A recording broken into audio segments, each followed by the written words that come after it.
இன்னைக்கு world anti tobacco டே. Sorry, எனக்கு இங்கிலீஷ்ல சரியா வரல, தமிழ்லயே சொல்லிடுறேன்.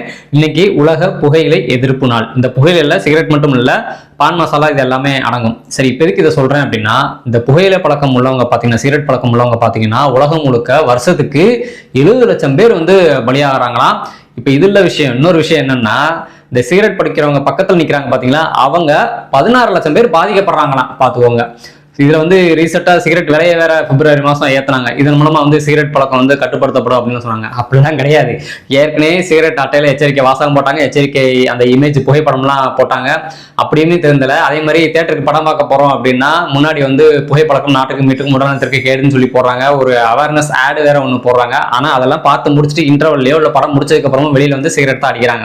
ஸோ இதனாலலாம், அதாவது அவேர்னஸ் கொடுத்தாலே எச்சரிக்கை வாசகம் போட்டாலும் இதனால திருந்த போறதுங்க இல்லை. இந்த பழக்கம் உள்ளவங்க இந்த பழக்கத்தாலேயே ஏதாவது நோய்வாய்ப்பட்டு நொந்து நூடுல்ஸ் ஆகி அவதிப்படும் போதுதான் அவங்களே அந்த பழக்கத்தை, அந்த கருமத்தை விடுவாங்க. அதுக்கு முன்னாடியே அவங்க அவங்களா விட்டா நல்லா இருக்கும். அவங்க குடும்பத்துக்காகவும் அவங்க குழந்தைங்களுக்காகவும் இந்த சிகரெட் பழக்கத்தை, புகையிலை பழக்கத்தை விட்டாங்கன்னா நல்லா இருக்கும். ஸோ இந்த மாதிரி நீங்க இதுக்கு முன்னாடி சிகரெட் குடிக்கிறவரான்னு இந்த பழக்கத்தை விட்டுருந்தீங்க அப்படின்னா அது எப்படி விட்டீங்க அப்படிங்கிறத மறக்காம கமெண்ட்ல சொல்லுங்க.